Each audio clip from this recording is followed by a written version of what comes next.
Hi hello ನಮಸ್ಕಾರ ಆತ್ಮೀಯ ಪ್ರಿಯ ವೀಕ್ಷಕರೇ, ನೀವು ನೋಡ್ತಾ ಇದ್ದೀರಾ ಅಮರವಾಹಿನಿ ಕನ್ನಡ ನ್ಯೂಸ್. ಬಿಡಿ ಸುದ್ದಿ: ಶ್ರೀ ಮುರುಗೇಂದ್ರ ಶಿವಯೋಗೀಶ್ವರರ ಚರಿತ್ರೆ, ಒಂದು ತಿಂಗಳು ಪ್ರವಚನ ಆರಂಭ.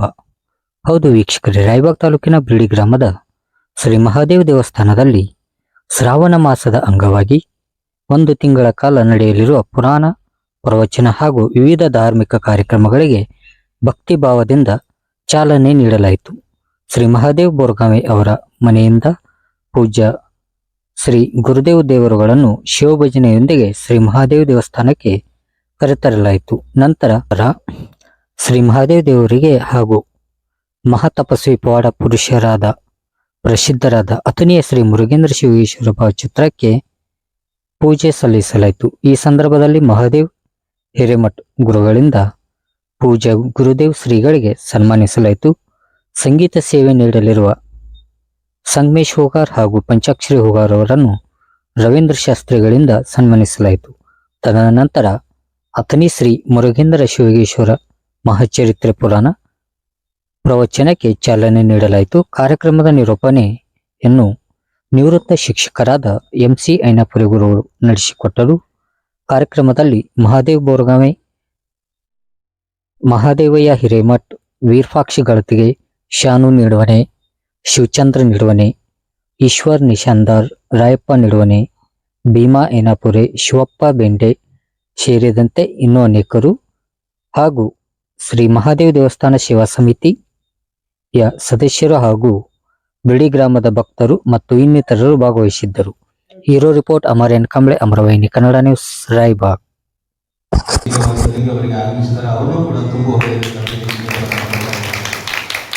ಅದೇ ರೀತಿ ಪ್ರವಚನ ಕಾರ್ಯಕ್ರಮವನ್ನು ಆಲಿಸಲು ಆಗಮಿಸತಕ್ಕಂಥ ಸಮಸ್ತ ಗುರು ಹಿರಿಯರನ್ನ ಪೂಜ್ಯರಿಂದ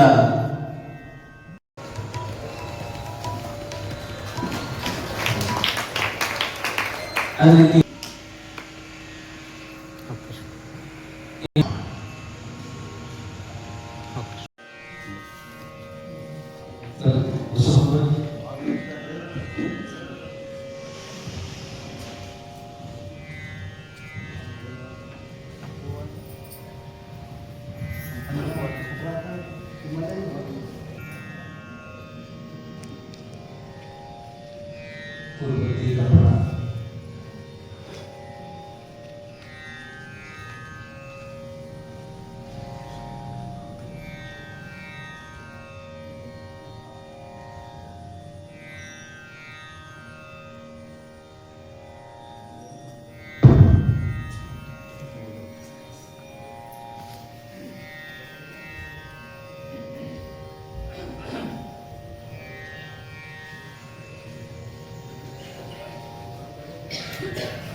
ಮಹಾನೀತಿಗೆ ನಡೆಯುವ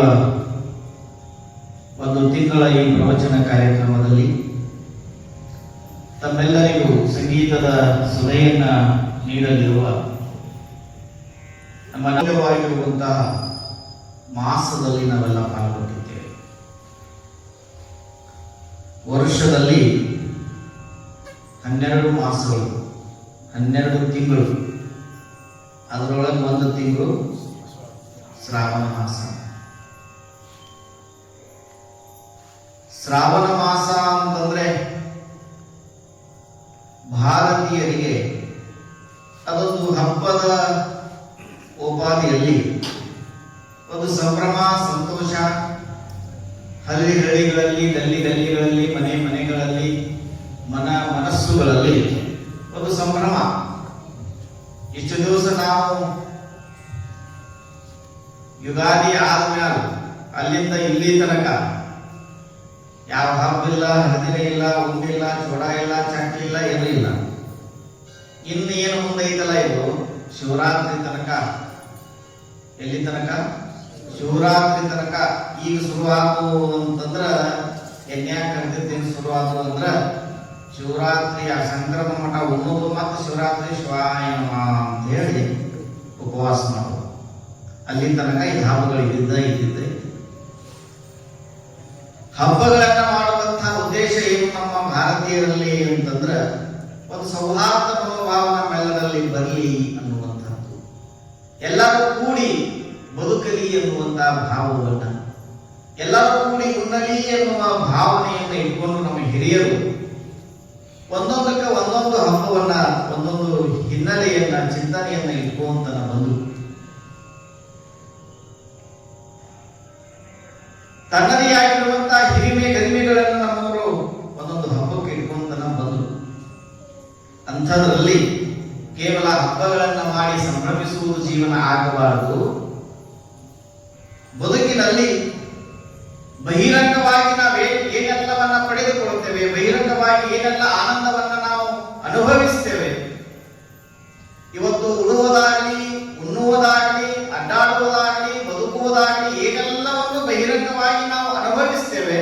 ಆದರೆ ಅಂತರಂಗದಲ್ಲಿರುವಂತಹ ಆತ್ಮಜ್ಯೋತಿಯನ್ನ ಬೆಳಗಿಸುವಂತಹ ಒಂದು ಕಾರ್ಯ ನಮ್ಮಿಂದ ಆಗಬೇಕು ಅನ್ನುವುದಕ್ಕಾಗಿ ನಮ್ಮ ನಾಡಿನೊಳಗೆ ಅನುಭಾವಿಗಳು ಏನು ಮಾಡಿದರು ಅಂತಂದ್ರೆ, ಶ್ರಾವಣ ಮಾಸದೊಳಗೆ ಒಂದು ತಿಂಗಳ ಕಾಲ ಪ್ರವಚನವನ್ನು ಕೇಳುವಂತಹ ಒಂದು ಪ್ರತೀತಿಯನ್ನ, ಒಂದು ಪರಂಪರೆಯನ್ನ, ಒಂದು ಸಾಂಪ್ರದಾಯವನ್ನ ಈ ನಾಡಿನೊಳಗೆ ತರುವಂತಹ ಪ್ರಯತ್ನವನ್ನು ಮಾಡಿದರು. ಈ ನಾಡಿನಲ್ಲಿ ಮಹಾತ್ಮರು, ಅನುಭಾವಿಗಳು ಏನು ಹೇಳ್ತಾರೆ ಅಂತಂದ್ರೆ, 9 ತರದ ಭಕ್ತಿಗಳನ್ನು ಹೇಳ್ತಾರೆ. ಎಷ್ಟು? 9 ತರದ ಭಕ್ತಿಯನ್ನ. ನಾವು ನೀವೆಲ್ಲ ಏನು ಮಾಡ್ತೀವಿ ಭಕ್ತಿ ಅಂತಂದ್ರ, ಅಮಾಶಿ ಬಂತು ಅಂದ್ರ ಹೋಳಿಗೆ ಮಾಡಿ ಮಾದೇವ ದೇವ ಕಡೆ ಹಾತ್, ಮಜಾ ಕಡೆ ಬಾತ್, ತಿಳಿತಲ್ಲ? ಇಷ್ಟು ಮಾಡೋದು ಮತ್ತೆ ಹೋಳಿಗೆ ಮನೆಗೆ ಒಯ್ಯೋದು. ಈಗೆಲ್ಲ ಬಹಳ ಕಡೆ ಏನ್ ಮಾಡಿಬಿಟ್ಟಾರ ಅಂತಂದ್ರ, ಗುರುಗಳಿಗೆ ನೈವೇದ್ಯ ತಗೋದ ಬಿಟ್ಬಿಟ್ಟಾರ. ಯಾಕೆ ಬಿಟ್ಟಾರ ಅಂತಂದ್ ಇಡವ್ರ ಉಣ್ಣವ್ರ ಯಾರು? ದೇವರಂತೂ ಉಣ್ಣಂಗಿಲ್ಲ ಅಂತ ಖಾತ್ರಿ ಐತಿ, ಉಣ್ಣಂಗಿಲ್ಲ. ಮತ್ ಪೂಜಾರಿ ಉಣ್ಣವ್ರ ಎಟ್ಟ? ಮನ್ಯಾಗ ಗಂಡ್ರ ಮಕ್ಕಳ ಬಹಳ ಮಕ್ಕಳ 5-6 ಮಂದಿ ಇರ್ತಾರ, ಬಹಳ 10 ಮಂದಿ ಇರ್ತಾರ. 10 ಮಂದಿ ಹೋಗಿ ಒಬ್ಬೊಬ್ರು 11 ಹೋಳಿಗೆ ಆದ್ರೆ 10 ಹೋಳಿಗೆ ಅದು. ಇಡೀ ಊರು ಮಂದಿ ತಂದು ಮಾದೇವ ಕೊಟ್ಟರು ಉಣ್ಣವ್ರ ಯಾರು? ಹೌದಾ ಇದು?